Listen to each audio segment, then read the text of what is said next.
are and why you're here today. My name's Noah Formica. I am the South Park Republican Committee Chair. I also work for Turning Point Action, Charlie Kirk's organization. Why I'm here is because Republicans need to vote. So I'm hoping to register voters at this flag wave.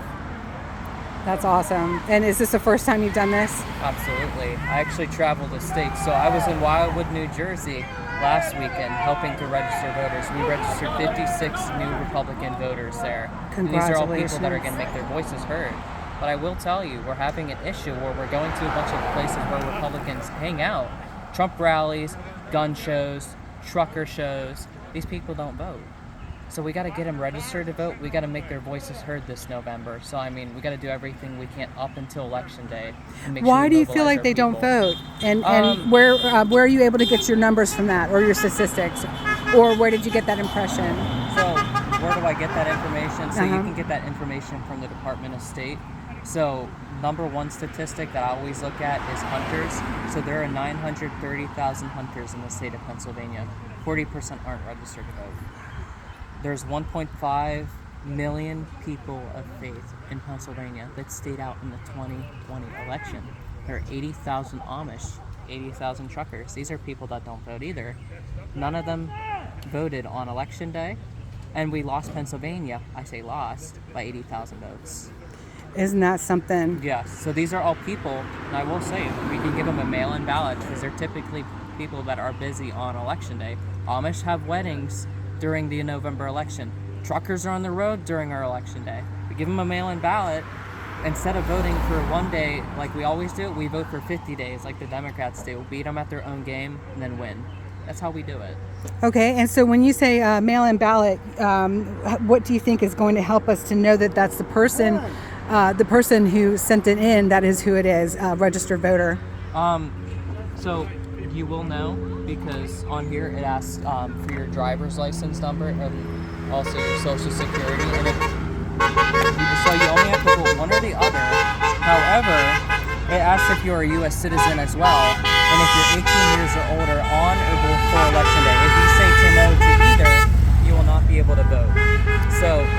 So maybe the mail-in ballot. Do you feel like the mail-in ballot is really more official and probably a better chance of it being legit than walking into your local? Well, I would encourage people, if you can make it on Election Day, vote in person. If you cannot make it on Election Day, if you don't think you can make it at all, if you don't want to vote in person, vote by mail, because I'd rather your vote count.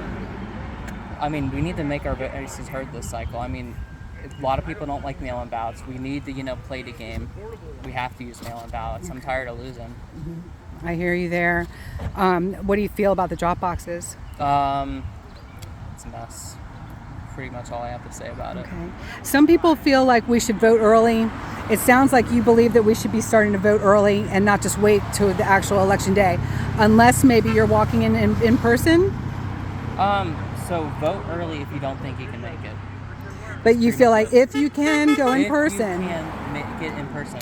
However, there is nothing wrong with requesting a mail-in ballot just so you have it if you don't think you can make it on Election Day. And I'll tell you why. Because you can take that mail-in ballot, surrender it in person at your polling location as long as you have the envelope and the ballot, and you can still vote in person. Beautiful. A lot of people don't know that. That is awesome. Thank you so much for what you're doing. And I love it. People can come right here at the flag wave and actually register to vote if they have not yet registered. I went to the primary in Maryland in Anne Arundel County, and it was a joke. It was an absolute joke. And I've never voted and felt so awful about my experience in all my life. And I don't think that my ballot's going to count. Quite frankly, I think they marked it.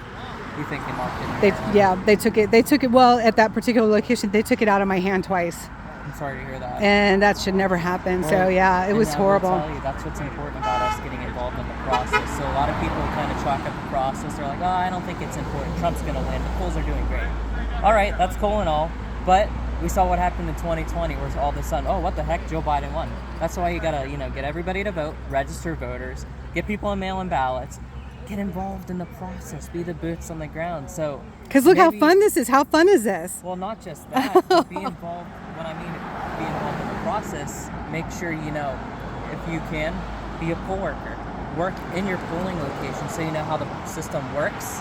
So if anybody asks you a question, you can be the arbiter of that information, provide them the details, help clear up any issues somebody may have. But you can also make sure no funny business happens, which is what I do in my polling location. I would highly encourage anybody, if you're looking to make sure we safeguard our election and make sure no funny business goes on, be a poll worker, get involved in the process on election day. You'll feel so good about it, and plus you get paid for it. So, I mean, that's a win-win. Yep, if you're physically able to take the 15 hours, do it, right? And then how do you feel about Nikki Haley still being on the ballots? Well, the unfortunate part was the deadline, take her off the ballot was already hit, so they couldn't really get her off.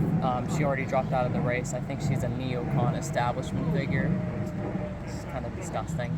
Explain neocon to anybody who doesn't know what that is. Neocon, just rhino.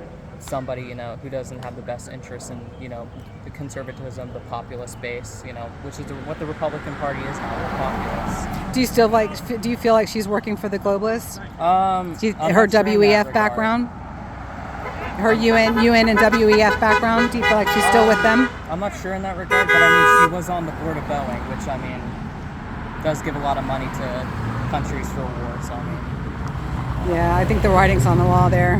Yeah. For me personally, that's my opinion too. Yeah. So thank you for everything you're doing, and thank you so much for taking the time. This will be on Glory Be Freedom, but later on when I get to a good signal. So God bless you, God bless and you too. God bless our USA. Amen. Thank you.